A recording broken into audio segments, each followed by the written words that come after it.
Hello everyone, magandang araw sa inyo lahat. Welcome back sa aming YouTube channel, Farm TV Realty Lopez. This is Louis, one of your site locators today. Ngayong araw ay nandito pa rin tayo sa bayan ng Katanawan, Quezon. Meron tayong isa site ni property na may sukat ay lawak na 1 hectares o hektarya. Ang property is katabi lang mismo ng kalsada. Actually, tuhog siya ng kalsada. So, meron sa part nito and meron yun sa kabilang part. Pero ang total lang ng sukat ng property is 1 hectare or isang hektarya. So ang property is mag-start mismo dito, dyan sa tapat ng saging na yan, hanggang doon sa may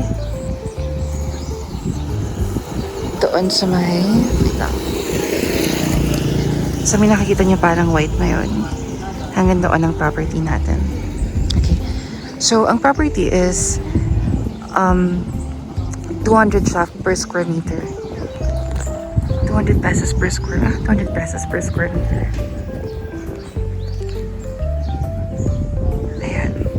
Ang property is mga nasa 12 kilometers at 10 to 12 kilometers ang layo from the town proper of Katanawan, and mga nasa 2 kilometers ang layo sa National Road. Okay, so as you can see naman, flat lang ng property natin.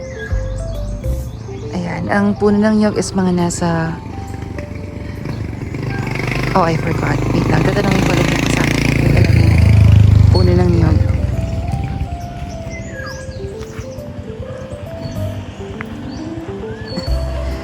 Ang property natin is malapit lang din sa mga beaches. Malapit lang sa mga beach resorts ang property natin. Siguro mga nasa 300 meters away. 300 to 700 meters ang layo sa mga beach resorts natin. So, sobrang lapit lang din. And, very accessible ang property since cemented naman ang kalsada. Ayan. And super lapit lang din sa National Road. So, madali lang siyang puntahan. Pwede kayong gumamit ng kahit anong vehicles. Cars, motorcycles, even trucks, to be honest, or jeep kung pang pamilya kayo.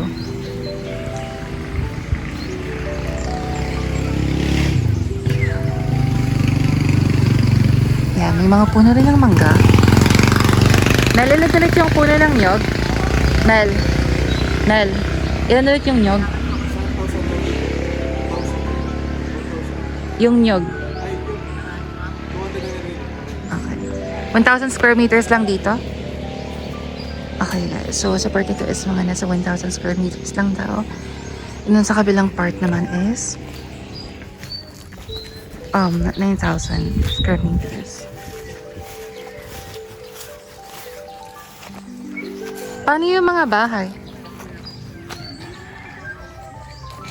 Hanggang saan lang?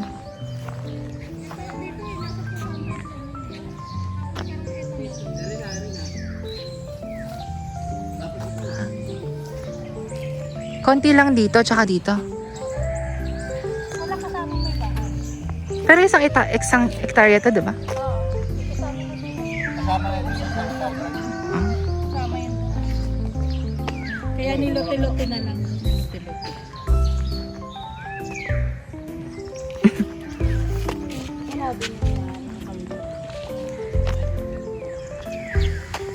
Yeah, hindi pala 9,000 yun dito. So, bale, again, tuwag nga siya ng kalsada. So, ayan, nilote na lang daw siya.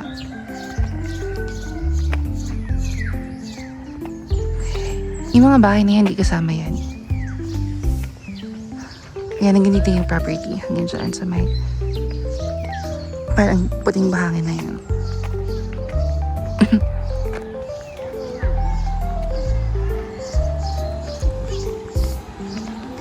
Alright, flat land naman siya guys. So, again, maganda siya kung magtatayo kayo ng mga bahay.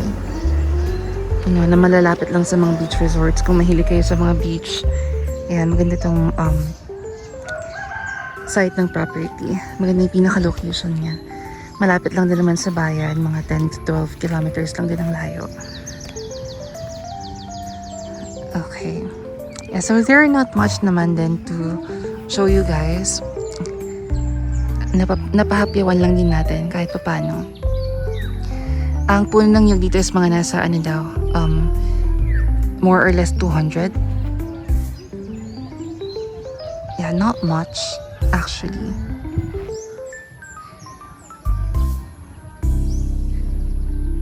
Ganyan lang siya.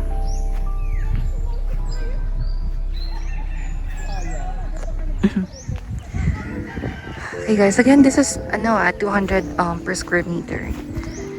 Ayan.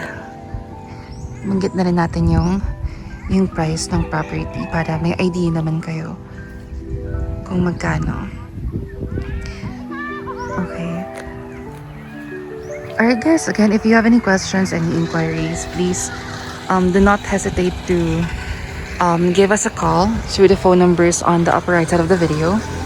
Again, this is Louis. Sorry about that. This is Louis, one of your site locators today. Thank you so much and see you on our next vlogs. Bye!